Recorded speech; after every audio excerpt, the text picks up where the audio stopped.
So what's the latest with the current tax law? What can you expect with future tax laws? What might the 2020 election mean for your taxes? And what might happen to the capital gains tax? Find out all of that at noon Pacific, 3 p.m. Eastern on Wednesday, August 26th, when we're doing another YMYW live webinar. Click the link in the description of today's episode in your podcast app to sign up in the podcast show notes at yourmoneyyourwealth.com. Today on Your Money, Your Wealth, Joe and Big Al dive into tax planning for Roth conversions with itemized deductions, dividends, and long-term capital gains, the difference between a distribution and a conversion, separating pre- and post-tax money for a rollover, and gong baths.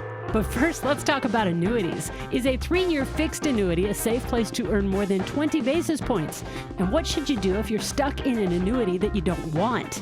I'm producer Andy Last, and here are the hosts of Your Money, Your Wealth, Joey Anderson, CFP, and Big Al Clopine, CPA. Tony writes in, I have an annuity and have had it for 28 years. It has high fees. I'm 2 years from retirement, over 60 now. Should I move to a lower fee-based annuity or just stick with it? Amount is about $500,000. I don't like annuities, but I'm stuck with this vehicle. I don't like it.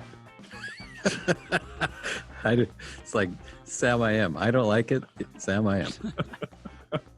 I don't like green eggs and ham. Oh, thanks. I don't like it on a bun. I don't like it on the run. I don't. Well, that's pretty good, Al. Yeah, not bad. Huh? Yeah. So what should I do? Thank you for your help. All right. So let's do this. All right. We got a little bit of time today. Yeah, we do. Break this down a little bit more. First of all, the question I would have is, why did T purchase the annuity in the first place? Because there's pros and cons to each investment vehicle. But let me correct myself. I don't believe an annuity is an investment. So if you're getting sold an annuity as an investment, then I think you should rethink of what you're trying to do with your overall finances. An annuity is insurance, bottom line. It's insurance for long life, right? Sure. I mean, it's either. I mean, if you live a long life, then you're going to be able to stretch your dollars that much further. So an annuity, there's a few different types of annuities. There is an immediate annuity. An immediate annuity would be like, I have $100,000. I'm going to give it to XYZ insurance company in exchange for retirement or for an income for life. So you're sort of like buying a retirement plan. I'm buying income. Yeah. Right. I'm transferring the risk of a guaranteed income stream to the insurance company. Yeah. Okay. So I don't want to take this $100,000 and take distributions from it. I don't want to take $2,000 a year. I'd much rather just exchange it for a retirement income stream for life. And generally, that payment goes for the rest of your life. If you die prematurely, it stops. If you live a long life, it keeps going. And you could do a period certain. You could say, if I die in the next year, I still want this to pay out for 10 years. It could have joint survivor benefits. It could have all sorts of different things. But just to keep it really simple, let's just say it's on my life. Okay. I exchange $100,000 to the insurance company. They're going to pay me, let's call it probably $2,300 for the rest of my life, depending on my age. Okay. If I'm 65 and she's 60. So it'll be close to that. Okay. All right. That sounds pretty good. Maybe I get $2,000 to $3,000 guaranteed forever. Or there's deferred annuities, which sounds like what she has, is that, all right, well, I want to give my money to an insurance company, and there could be a fixed rate of return. So this is a fixed annuity. So they might guarantee me 2% or 3%. It's very similar to CD rates. And so, but when I receive income from a CD, that's taxable. Mm-hmm. It shows up as interest on your tax return. Right. But if it's an annuity, in a shell of the annuity, it grows tax deferred. So I don't have to pay any tax until I pull the income out. Kind of like inside a retirement plan. Yeah, I mean, exactly, because annuities are made for retirement. Right. Because if you pull the money out prior to 59 and a half, it's a 10% penalty. Every income that's derived from it, it's ordinary income. Right. So at that point, you could take distributions of your liking, or you could annuitize it. And then again, that's exchanging that lump sum to the insurance company for a guaranteed income for the rest of your life. Right.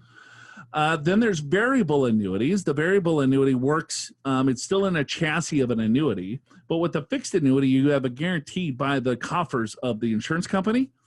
In a variable annuity, you are picking investments such as that look and feel like mutual funds. I want large companies, small companies, international companies, and things like that. And then they grow tax deferred. So you don't have to pay taxes on the interest and dividends. You get the compounding tax deferral of it. Those products are fairly expensive because there's still a death benefit component. Because they're variable, they could go down in value. Right. So if I put my $100,000 in, it drops to $75,000 and I die, well, then my beneficiaries on that account would get the full $100,000 if I didn't take any money out of the account. Got it. So there was a life insurance component there. Sure. Right. And then now there's other bells and whistles of saying, all right, well, would you like a guaranteed income with that? So now there's more riders of saying, hey, we could give you a variable type feel of this annuity so you can potentially get more growth over the long term than our fixed rate. And then from there, we can give you a guaranteed income for the rest of your life. So some people buy those. Those are, again, extremely expensive, and you have to be very careful with those because your internal rate of return is usually pretty low, a lot lower than what the person believes they're getting. So those bells and whistles cost you quite a bit. Yeah, they're expensive. They can. Because the insurance company says, you know what, we're going to take on the risk. Yeah. If the insurance company's taking on the risk, They're making sure they're going to get paid for it. You bet. Yeah. Right? Right. There's no free lunch here. Right. If they're saying, I'm going to pay you out for the rest of your life and you're a vegan and you're looking good, I mean, They'll say, wouldn't you like some steak? I feel like, man, I'm on the hook for years. So I got to figure something out, right? I got to make sure that I protect my investment. Insurance companies are pretty good at that. They have a lot of very smart people on staff that take advantage of the individual investor. Bottom line, it's business. Right. Okay. And so your internal rate of return as a customer is usually anywhere from what we found 2.5%, even though they might promote different types of higher guarantees. You just have to run the math. Right. So T's like, all right, well, I got this annuity. I bought it a long time ago. She's had it for 28 years. It's worth $500,000. So 30 years, I guarantee you her initial payment on that thing was probably maybe $100,000. Yeah. Even with like 3%, 4% fees. 28 years ago. Yeah. Right. So now it's worth $500,000. She believes she's stuck in the product because if she takes the $500,000 out, the majority of that $500,000 is going to be subject to ordinary income tax. Yeah. And that's why she feels stuck, because whatever surrender period there may have been would have been long gone. Right. There's not going to be any cost of CDC charge. Yeah. Because I mean, if you have annuities that are outside of retirement accounts, which we're presuming this is, then there's two ways to get out of it that it could be costly. One is a surrender charge if it's within the surrender period, and the second is you got to pay taxes on all the gain. Right, and that's what she's saying now. Right. So she feels stuck. So, couple of options. So be careful. First of all, I'm not giving advice here because it's like, well, why did you buy the annuity in the first place? Did you want a guaranteed income and not worry about it and have, even though you're taking a lot lower expected rate of return, but you have a guarantee that's offered by a big insurance company. So there's something there. There is a little bit of value there.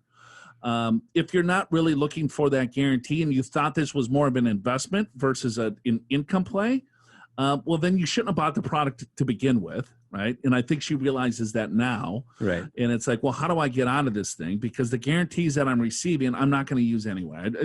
I'm wasting money. So 2 things. You could slowly take money out of this thing like a Roth conversion. So you would look at what tax bracket that you're in. And maybe you have $20,000 of room in the 12% tax bracket. You could take out $20,000 out of this product per year, pay the 12% tax rate, and kind of slowly bleed it out that way, and then reinvest those dollars into a brokerage account. Sure. That could work. Or you could exchange it into another annuity that has a lot lower fees. Yeah, and that looks like that's what our other advisor is suggesting. So that's a 1035 exchange. What would you do, Al? You're close to 60, and let's say you had a non-qualified annuity with $500,000 with, let's say, $100,000 basis.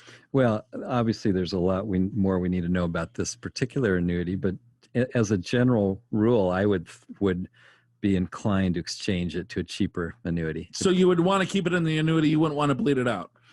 I might do both, to be honest. Put it in a cheaper annuity and then slowly bleed the thing out. Yeah, I think that's exactly what I would do, because she's probably paying, 3 or 4%, But the guarantees could be good. This was 30 years ago. That's the thing. We don't know what the guarantees are. Maybe they're worthwhile. Right.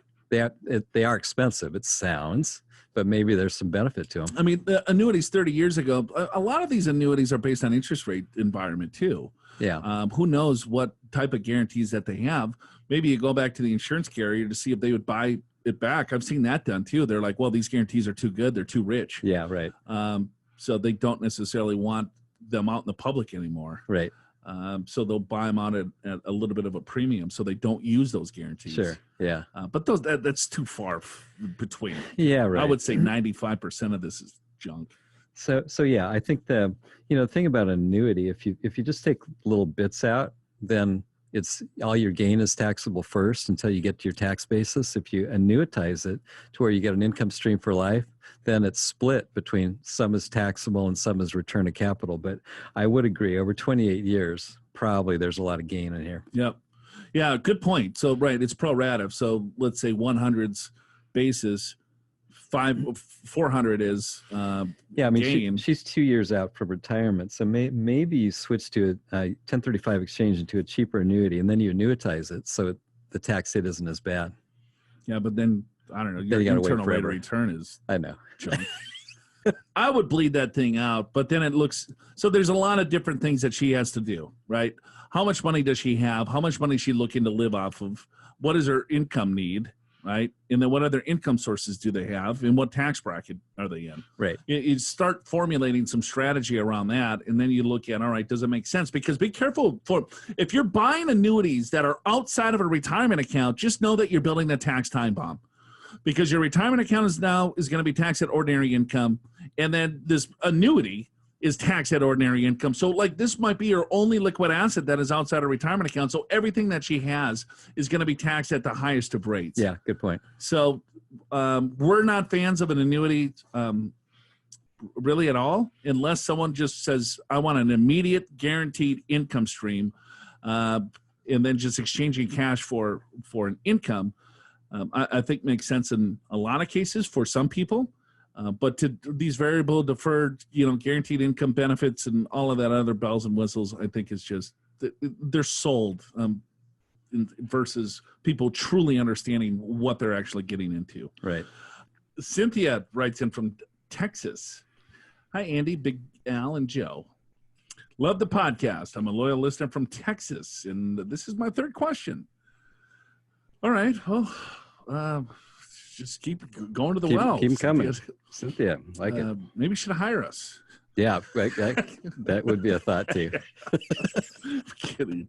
I like it when we get these 4-page plans, and it's like, this just a quick question. It's like, man, this is like need a full financial plan. I know. Not a computer. We got to bring in full staff. It's like, here, hold on for like 3 or 4 hours. We'll just come up with some stories while you're waiting. Okay. Well, Cynthia, where can we put cash safely and earn more than 20 basis points? Oh, she's sophisticated. Yeah, that's good. Basis points. We have a CD currently earning 1.75%, which we thought was catastrophic. Yeah. But when it matures in August, we are looking at 0.2% to renew. So why bother, right? So we've been advised to lend our money to an insurance company and place it in a 3-year fixed annuity, which is yielding 1.65%. We're inclined to do it. What do you say?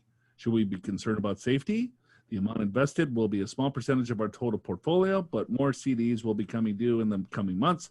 Thanks so much. Your very good friend in a large Texas city. I drive a Honda. Yeah, Cynthia. With a smiley face. Okay.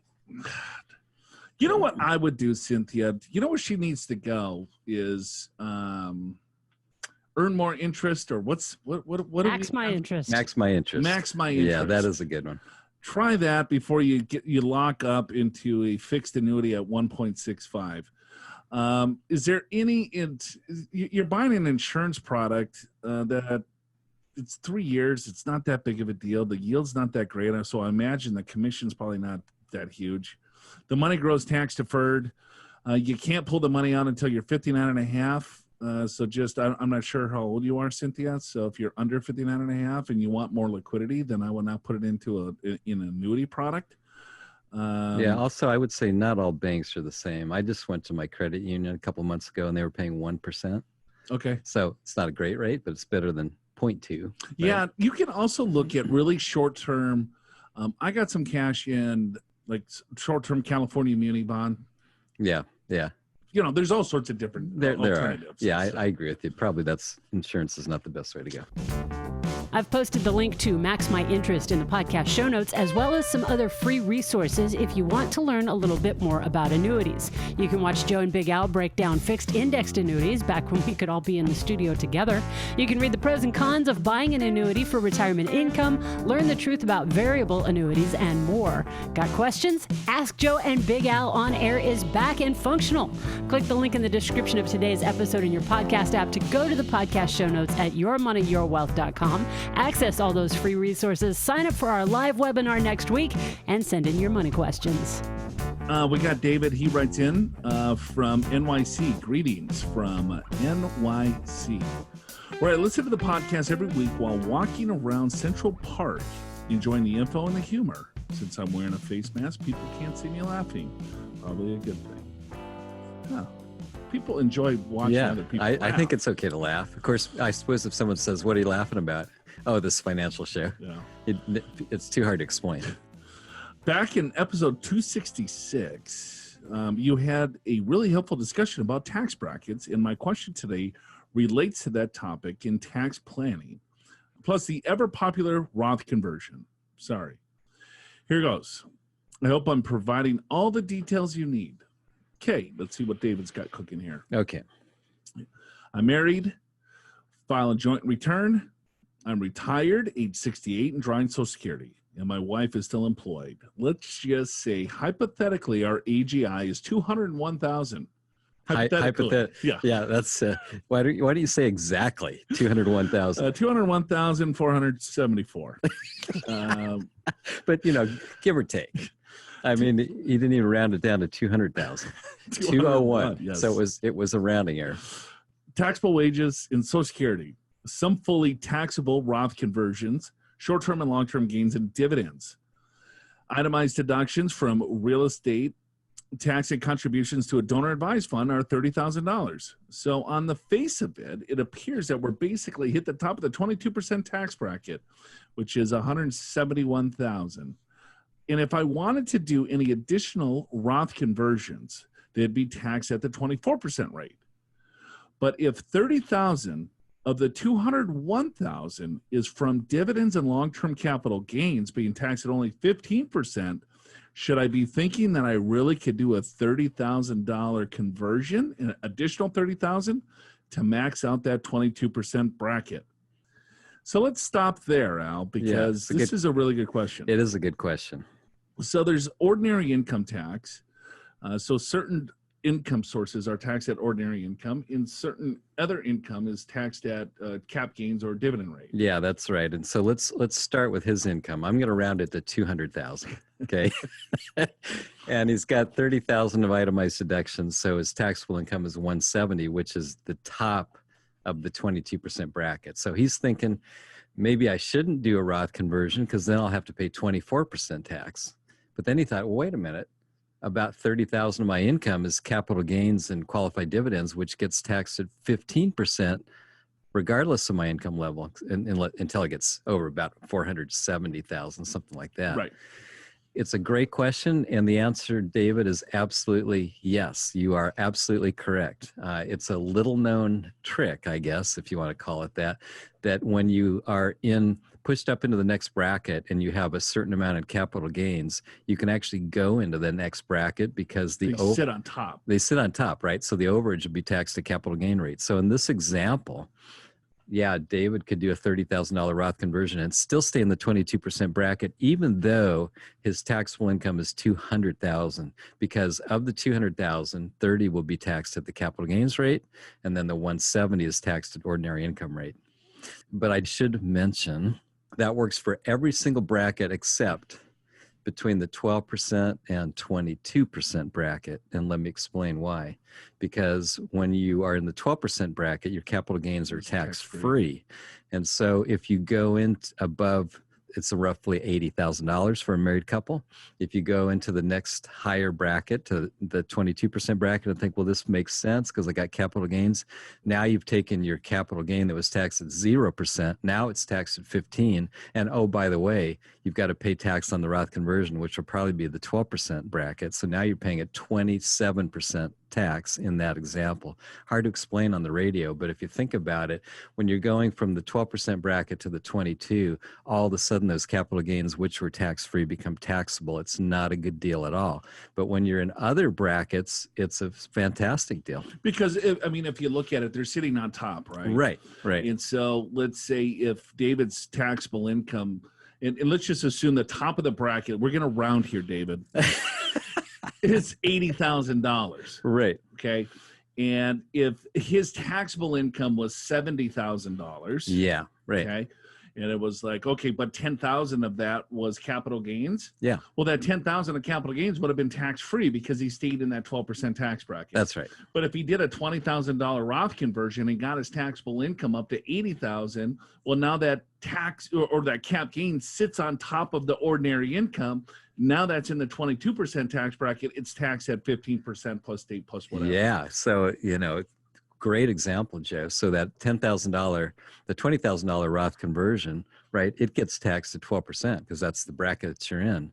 But 10,000 of the capital gains now, instead of taxed at 0, are now taxed at 15%, right? So you got that on top of the other. So in his example, it worked out for him, right? Because he's like, well, I don't want to get in that 24% tax bracket. But 30,000 of this is capital gains. Well, if I do another $30,000 Roth conversion, well, guess what? That filled up that 22% tax bracket. The remaining 30,000 sits on top of your ordinary income. Right. That's not going to be taxed at 24. Yeah. That's going to be taxed at 15%. So in David's example, it works out pretty good. But if you're in that lower tax bracket, you're filling up those lower brackets, which would be a capital gain tax-free. Yeah, right. Event. So I'm going to say, David, congrats. That's actually, you're a little smarter than I am because I learned this by accident. I didn't think about it like you. I learned it by accident, roughly 10,000 tax projections. Yeah. This was probably over a decade ago when I was doing more tax projections, and all of a sudden we would do a bigger Roth conversion. And I was thinking, gosh, it's only taxed the capital gain rate. Something's wrong here. And I had to look into it. I go, oh, of course, right? Because it sits on top. His question goes on, since I have to make quarterly estimated tax payments, knowing the answer to this question would help figure out the rest of the year. Plus, I really want to convert more money to my Roth since right now we are overweighted on both traditional IRAs and my wife's 401k. You talked about the likelihood about higher taxes down the road, and I'm willing to bet on that as well. Thanks always. Keep up the great and entertaining work. Details not related to the question. No car. Okay, so he just chills in the subway. Subway instead. New York City, of course. Yeah, makes no sense. pets. Have I left anything out? Do you like golf? Yeah, I don't know. Everybody's going to have a long list of questions they have to ask. What kind of, we can always. What kind of adult beverage do you? What's your wife's name? All right, Getting a little personal. Cool, David. So hopefully that helps out. There's couple of nuggets to kind of chew on there too. Yeah, let me just add, Joe, that estimated payments, if you are doing a Roth conversion and your income is higher, you may have to make estimated payments, and that's where you look to last year's tax versus this year's tax. It's too complicated to explain right now, but just be aware, look into it. You may need to make estimated payments. Nick writes in, he goes, "Hi everyone, I enjoy listening to your show. Learn a lot over the years. My question is, I'm 55. Can I convert some of my 401k to IRA and to Roth without getting a penalty since I'm under 59 and a half? I appreciate your answer. Be safe." Yeah, Nick, we talked about that earlier. So a couple of things when it comes to taking money from a 401k plan at 55, as long as you separate from service at 55 from your employer, there is no 10% penalty by taking distributions from a 401k plan if you separate at 55. The rule is not 59 and a half That's for IRAs. Right. It's 55 for 401ks. Yeah, and what's weird is you could be 55, separate from service, and that 401k you can take money out, but your old 401k that you never rolled into your new employer one, that's still 59 and a half because you didn't separate from service from that job at 55 or later. Correct, Demundo. So there would be no 10% penalty regardless of what you're trying to do with that money. For other people out there, first of all, Nick, don't put the money into an IRA because you're 55 and you're retired. Keep it in the 401k plan because if he moves it into an IRA, guess what he does? What's he do? He blows up the exemption. Now he has to wait till 59 and a half to pull the money out. Yeah, if he needs access to the money. If he needs access to the money. Correct. So if you retire and you're 55, keep the money in the 401k. Don't roll it to the IRA. Yeah, and good point, Joe, because I think a lot of people don't realize it. Now, and we'll repeat this because people screw it up all the time. You have to be 55 or older when you retire. When you separate from service. When you separate from service. Yep. If you quit at age 54 and wait till 55, you've already blown it. You got to wait till 59 and a half. Yes, if you put it into an IRA and that you're eligible for the exemption to take the money out with no 10% penalty. But even if you leave it in the 401k, you retired 54. Yeah, you're done. You're done. You can't. You have to wait till 59 and a half to get that without penalty. Correct. I'm sorry. But if you're 55 and retired, now you can pull it out. You have to pay tax on it, of course, but there's no penalty. There's no temper. Yes. Yeah, but you can always convert at any age. There's never a penalty in Roth conversions, and I think a lot of people get confused on that too. So you're good to go. But great question. So hopefully we saved a couple people. So Danny writes in. He goes, what is the difference between taking money out of a 401k and investing it into a Roth IRA conversion? Roth IRA and conversion. I think he's comparing taking money out of a 401k and investing in a Roth or doing a Roth conversion. That's why I read that. Okay. Well, if you take money out of a 401k as a distribution, you cannot put it into a Roth IRA. Yeah, if we're reading your question right, that's a correct statement. So a Roth conversion allows you to directly put money from an IRA or a 401k into a Roth. And yes, you pay taxes on it as though you received it, but now it's in a Roth IRA and all future growth and income and principal is tax-free. But yeah, you're right. If you just take money out of the 401k, you're not allowed to invest it in a Roth. It's already money that you have outside of your retirement plan. So you think of it as a rollover, right? Because that's how the IRS documents a conversion. So there's confusion is that, all right, well, let's say I'm under 59 and a half and I do a Roth IRA conversion. So that means I'm taking money out of my retirement account and I'm putting it into another retirement account. But you have to file the paperwork appropriately to do this. Yeah, so it's a direct transfer, right? Correct. So it goes from your 401k. Let's just say that's at Fidelity, just to make that up, right? And you happen to have another account at TD Ameritrade. That's your Roth account. So you transfer from the Fidelity to the TD Ameritrade, the Roth, and you never really receive access to the funds. Now you can actually receive, you will get a check from a 401k. Well, from a 401k you will, but it won't be in the name of you. It'd be in the name of the Roth IRA. So it'd be correct. Yeah. Alan Clopine Trust. Man out to TD Ameritrade for the benefit of Roth. Alan Clopine's Roth. That was something like that. Clear. But you would get a check. That's what's if you try to do a conversion out of a 401k into a Roth IRA, you will receive funds. You're right. I was thinking of an IRA to a Roth as a direct transfer. You're right, because 401ks, they make you write a check. And I think when I've done that before, and our clients do, I think it comes out like to it's in the name of the custodian instead of your own name for the benefit of you. And then your name. Yes. Yeah. They'll write it out to Fidelity for the benefit of Alan Clopine. Correct. Yeah. And then the account number of whatever account that it's going in. Now, what about this? If you get it in your name and you still want to put it in a Roth, you still have 60 days rollover. One time in a 365-day year. Correct. Starting at the point where you got that check. Correct. Yeah. But there's no 10% penalty when you do a Roth IRA conversion under 59 and a half if you do it appropriately. Right. I think there's confusion there. It's like, well, do I have to be over 59 and a half because I'm taking money? Is it a distribution? The IRS classifies it as a rollover. So I wouldn't necessarily worry too much, but the question's kind of off. So I'm afraid for Danny, Alan, is what I'm afraid that he's going to blow this thing up. It's possible. Well, I took the money out of my Roth last year, and now I want to put it. I took the money out of my 401k last year, and now I'm going to put it into the Roth. What should the investments be? Sure. What's the difference? I took a distribution. Last year, on January. Well, it's July. It's too late. Yeah, too late. Right. You get 60 days once a year. So many blow-ups. Make sure that you fill out the paperwork appropriately, understanding kind of the rules and regs. And when you file your tax return, understand what you need to do there as well. So good luck with that. There is no difference. Taking money out of a 401k and doing a conversion, it's the same. The money's coming out of a 401k, going into a Roth IRA. I think it's the execution on how you do it is everything. Correct. So you want to make sure that you are up to speed on the rules and regs, or work with someone that is. If you'd like to work with someone who's up to speed on the rules and regs to make sure you don't blow up your retirement, give us a call at 888-994-6257 or click the Get an Assessment button in the podcast show notes at yourmoneyyourwealth.com. Schedule a 2-meeting analysis of your entire financial situation via Zoom video call with a certified financial planner from Pure Financial Advisors. It's far more comprehensive than a YMYW spitball analysis.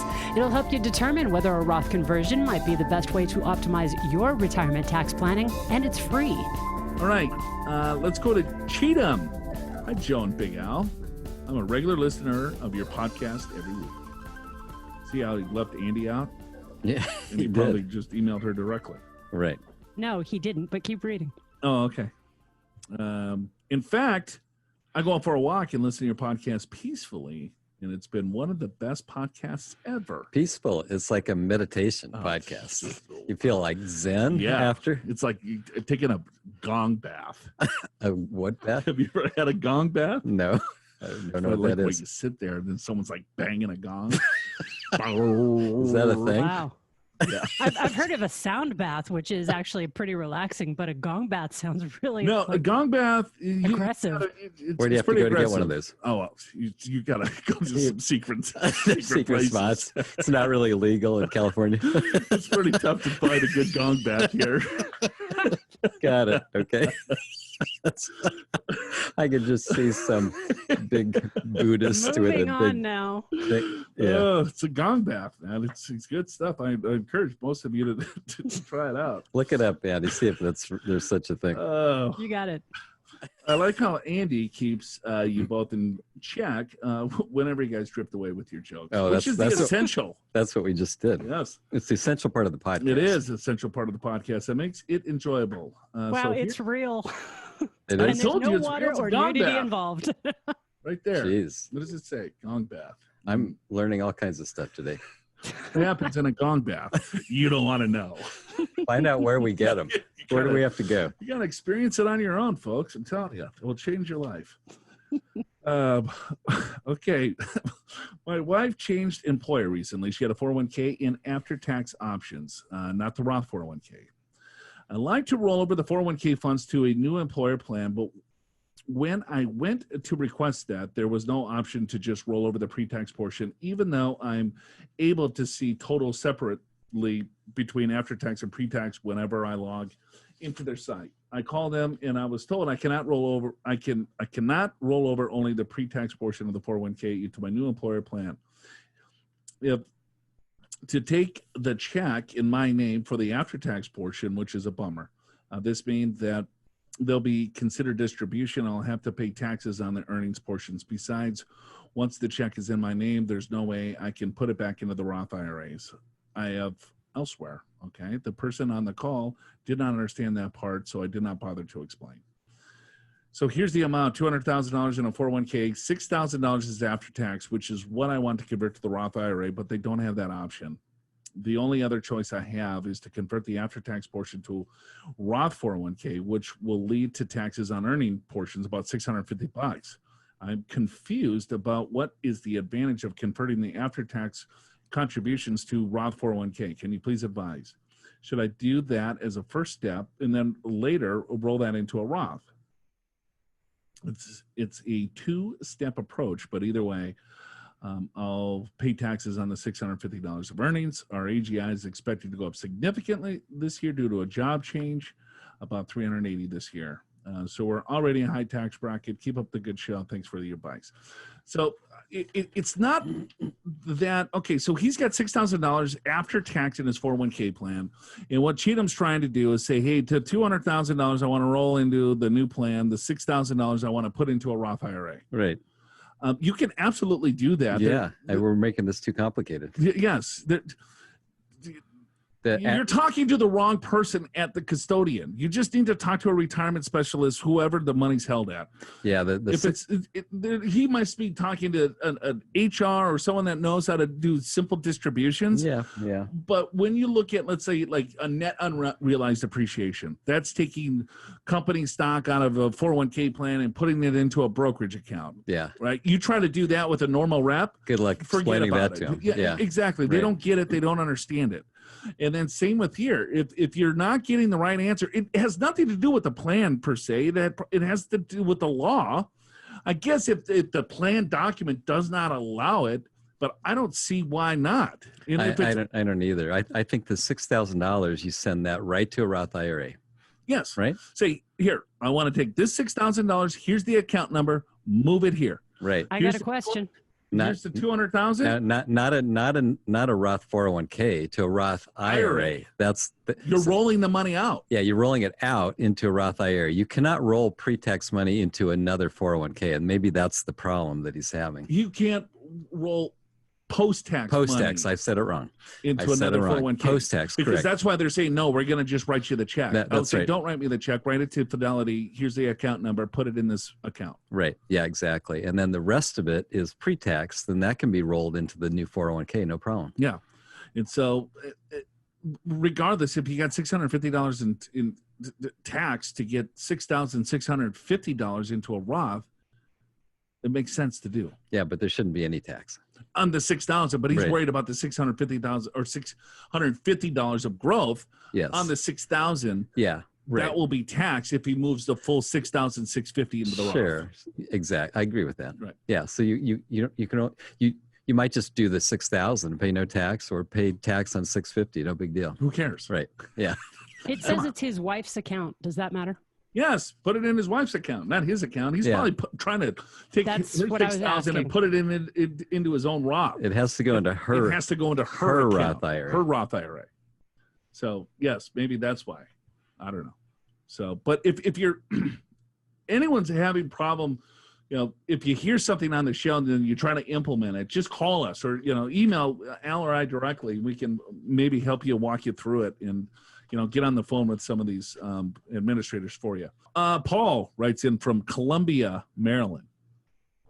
Great podcast. Listen every week and always pick up a few nuggets to use. Yep, a few. It's a lot of listening to get a few. Yes, he keeps at it. Thanks, Paul. Yeah, you got to binge. Oh, boy, this is going to be interesting. I have a grandson in Australia that is a dual citizen. Okay. He is working part-time there at McDonald's. Nice. Oh, okay. I wonder if they have a little shrimp on the Barbie at McDonald's. Could be. Yeah. He will not earn enough to even file a tax return. I would like to start a Roth IRA for him that reflects his earned income, probably around $1,000 Australian. Yeah. How can I do that? Also, how do I deal with the difference in the value of the Australian and the U.S. dollar? So we got some currency exchange. We do. With a McDonald's worker in Australia trying to get $1,000 into a Roth. All from right. Paul. This is not a hard question to answer. I can do it in a minute or less. All right, let's see it. Timer is on. Okay. Well, first of all, you can do a Roth IRA contribution for foreign earned income, but you need to file a return, even though there's no taxes due. So go ahead, Paul, and have your grandson file a return. Show the income of $1,000. The standard deduction would be greater than that. There'll be no taxes due. That will establish that you have earned income. So that's number one. Number two is what amount do you put on it? What you do is you take the amount earned over the course of the year in Australian dollars, and you just look it up. It's like you look at historical currency exchange, and you find out what the average currency rate is from Australian dollars to US dollars. Use that percentage and then multiply it towards the dollar amount to figure out how much it is in US dollars. So let's just say, I don't know what the exchange rate is, but let's just say it's, I don't know, $1,200 US dollars. So you put $1,200 US dollars, even though it's 1,000 Australian dollars. Put $1,200 on the return. It's going to show zero taxes. Dollars? What is the currency in Australia? Australian dollar. Australian dollars. It is called an Australian dollar? That's what AUD is. Yeah, you do. Yeah. Got it. I just don't know what the exchange rate is. I have no idea. I would say the Australian, well, I don't know. Andy, didn't you? I don't know. We got 15 seconds. So. All right, Paul, there you go. Great-grandfather. And there's another nugget that hopefully you were able to pick up. We got one last question here from Albert. He goes, if I had $1 million in a traditional IRA and I wanted to roll it to a Roth IRA all at once, how long, many years would it take it to be worthwhile, assuming an 8% rate of return? It would take a long time. It would take a couple lifetimes. Don't do that. Yeah, because you would lose 40% of the money. So at an 8% rate of return, the money would have to compound. You would have to, I don't know, depends on how old that you did it. If you were probably 30, you would cut. Maybe in 30 years it could catch up. Maybe, but better to do it more slowly over time. Stay in lower tax brackets. Yeah, I guess we could do a whole show on that. We could, because there's so many caveats. Right. But if you're just looking at all I have is $1 million, I don't have any other assets. I don't want to pay tax anymore. I'm just going to rip the Band-Aid off. I've got to convert it and pay 37% federal, plus 13% state. Yeah, if you're California. Yeah, you're 40 some odd, 45%. It's going to take you long. You got $550,000 to beat. Don't do it. Yeah, right. Quick derail for you coming up. For more on Roth conversion, specifically when you can withdraw money from your Roth IRA, click the link in the description of today's episode in your podcast app to go to the show notes at yourmoneyyourwealth.com and download the guide to Roth IRA withdrawals.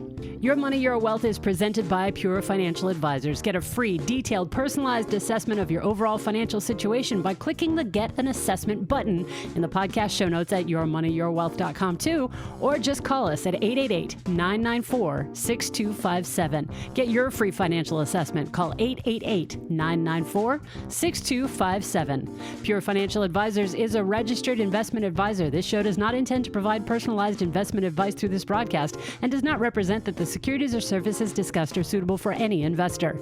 Investors are advised not to rely on any information contained in the broadcast in the process of making a full and informed investment decision. It just sounds weird with that. Yeah. Yeah. You know? Yeah. I should get top billing every time. Big Al and Joe? It should be Joe and Big Al. Even sometimes it can be. Even I think that flows better. Joe and Big Al. Yeah, there you go. You like calling yourself Big Al? All the time. It's like, hey, you call yourself Big Al in third person? What's your name? Big Al. I got. So when you're sitting around with your wife, you say, "Man, Big Al's hungry."